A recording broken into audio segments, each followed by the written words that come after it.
Grand Theft Auto Online might just be, I'm pretty comfortable in saying it's one of the least beginner-friendly games out there. You get thrown in the deep end in a massive open world with a bunch of players that are probably gonna try and kill you, and you sort of just have to figure everything out for yourself. And with new players coming into GTA Online all of the time, you're gonna need some tips. So I've come up with about 20 tips. I think we might have just gone over 20, but around 20 tips that are going to help you find your feet and hopefully become an expert in GTA Online. So if this video helps you out and you're new to the game, a thumbs up is always appreciated, and consider subscribing for more stuff like this. One of the first helpful tips I can give is how to spawn your vehicle quickly. Of course, the traditional way is to go into your phone and scroll all the way down to your mechanic, wait for the phone to ring, then scroll through and click the car you want, but that takes a while. A much faster way is to open up your interaction menu, which is M on PC.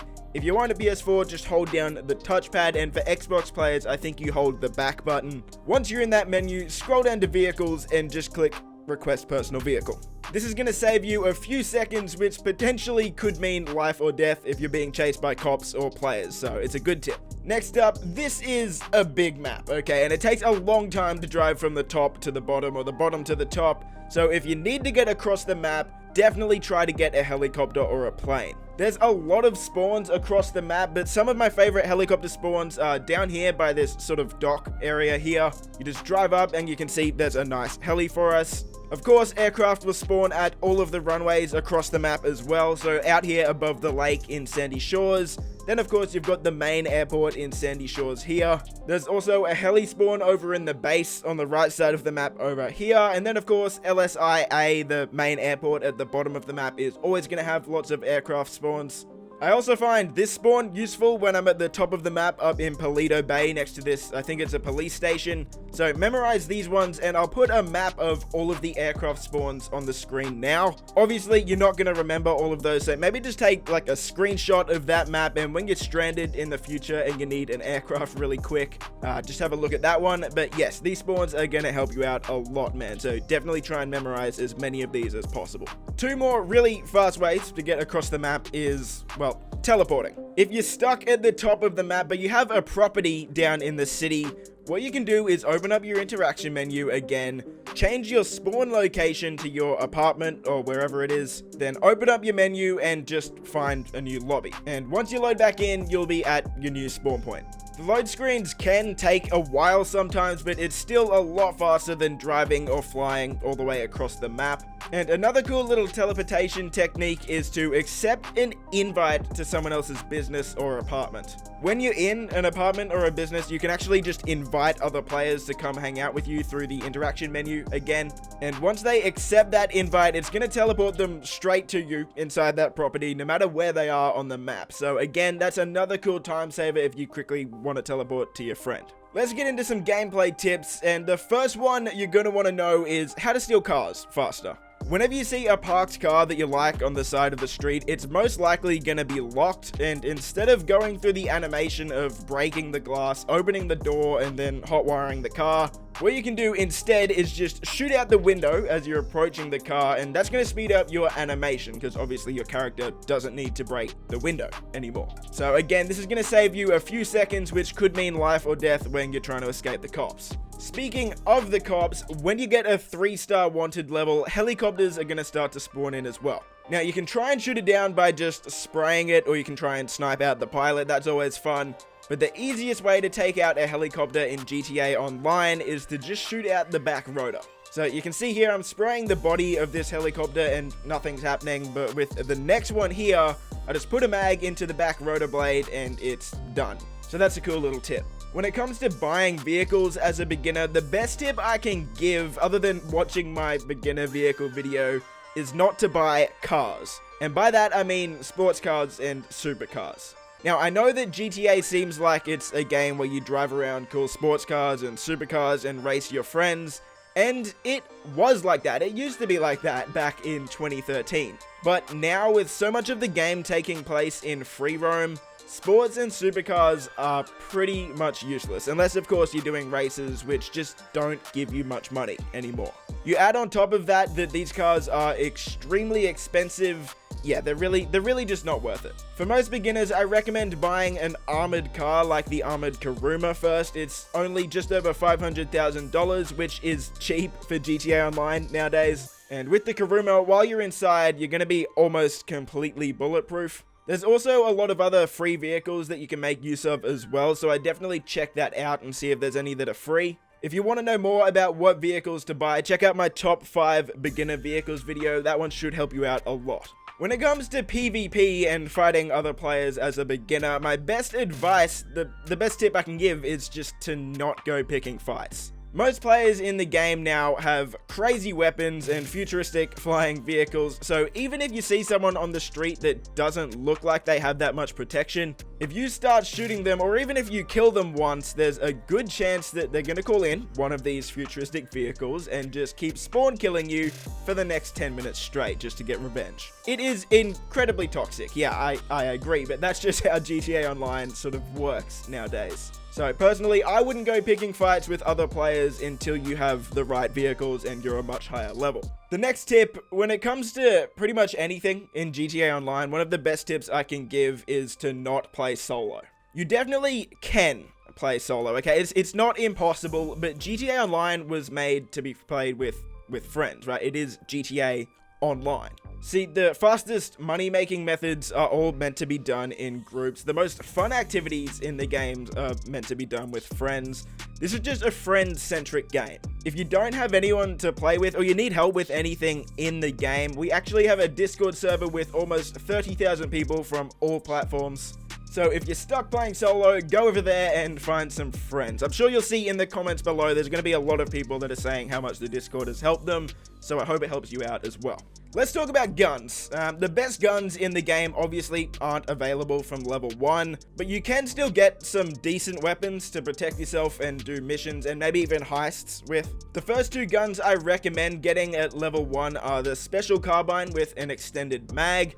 This one's a decent full auto rifle. It's got a good fire rate and it does pretty decent damage for a level 1 weapon. It's pretty much the best automatic gun you're gonna get as a beginner. I'd also pick up a micro SMG as well, and honestly this gun isn't anything special, like it's not fantastic, but what makes it great for low level players is that it's one of the only full auto guns that you can shoot while you're driving a vehicle. Because obviously you can't shoot an assault rifle while you're in a car, so pick up that one and pick up the Special Carbine as well to help you out in your first few levels of the game.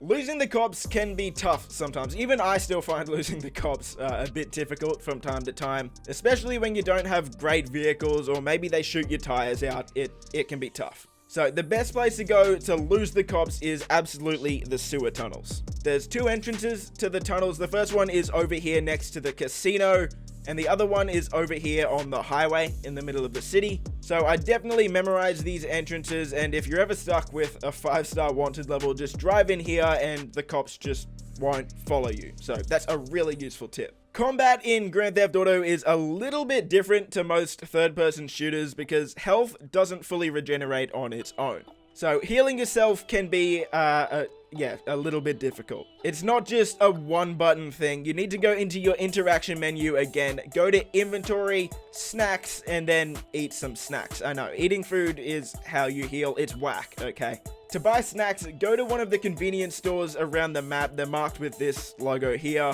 Go inside and stock up. The good thing is they're very cheap, so make sure to buy as many as you can. It really shouldn't affect you financially. Let's talk about the casino. The casino can be a really great way to either make a lot of money or lose a lot of money, okay? It's a casino, come on. So I'm not going to encourage you to go gamble your money. Personally, I don't like doing that. But what I am going to do is tell you to go spin the lucky wheel at the casino every single day. You can spin the wheel every 24 hours and you can win anything from something as trash as like a t-shirt to $50,000 cash, or even the podium vehicle, which could be worth millions of dollars. This is just something that you should do every time you log in because, you can win a car, come on. If you need quick money, the best way to do it in GTA Online is VIP missions, and you can register as a VIP through, you guessed it, the interaction menu.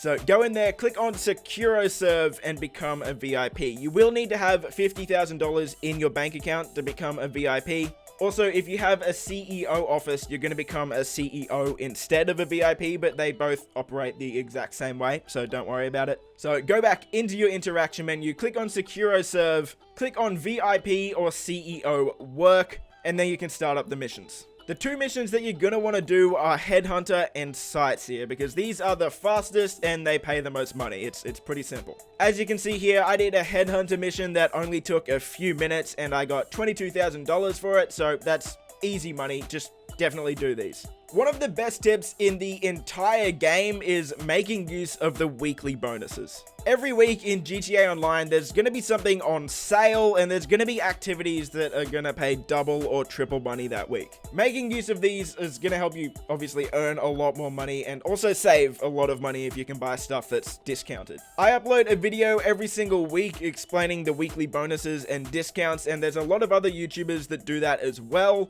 So make sure to watch those videos every week if you want to make some easy money. And speaking of saving money, that's a very important tip. It's so easy to just go out of your way and waste money in GTA Online because simply there is just so much crap to buy. But that's what most of it is. It's crap. GTA Online is pretty much, I guess it's a video game version of real life in a lot of ways. By that, I mean you need money to make money, and you shouldn't go wasting your money on things like clothes and sports cars.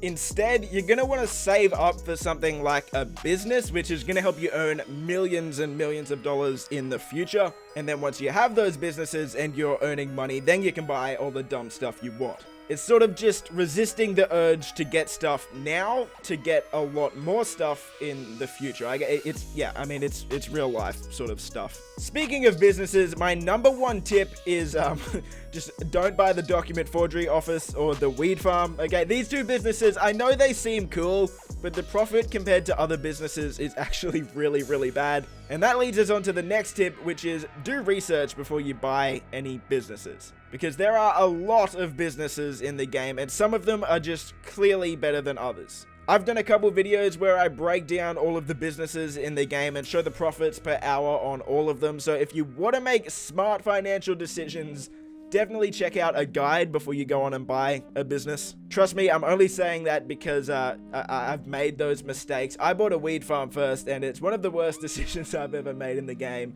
So definitely just do yourself a favor and check out a guide before you go and buy something. Once you get those businesses, there's two more tips that you should know. The first one is every in-game day, which is 48 minutes in real time, you're gonna have to pay your staff at your businesses. And this can add up. This can be pretty expensive. So to avoid having to pay that $10,000 or more every 48 minutes, what you can do is you can find a new session before that 48 minutes is up, and that's going to reset your timer. When I'm playing by myself, I try to find a new lobby about every half an hour so I don't have to spend money paying my staff. But it's up to you if you want to keep changing lobbies all the time. I know it can be annoying, but it is a pretty good way to save money. And the last tip I've got is how to make money while you're AFK. The passive businesses in GTA Online generate money in the background while you can do whatever you want. That's what makes them great, but they only generate money while you're actually online. So if you want them to generate money while you're not actually playing the game, you can't just stand still while you go to work or school or something, because you're gonna get kicked for inactivity. So a cool workaround for this is to go to your apartment and let your character watch TV, or if you have a nightclub, you can go and watch your DJ live stream, because for whatever reason, while you're watching TV, the game's not going to kick you for inactivity. I know, we're getting into super nerdy territory in terms of making money. This is a bit of a weird thing to do, but hey, you gotta do what you gotta do to get money sometimes. So there you go. I think that was about 21-ish beginner tips. Hopefully they help you find your feet in the game. And if they helped, you know what to do. It's greatly appreciated. And if you made it this far, make sure to subscribe for more stuff like this. And I'll see you in the next video. Peace. On track, now we gon' way up. Double use as easy as a layup.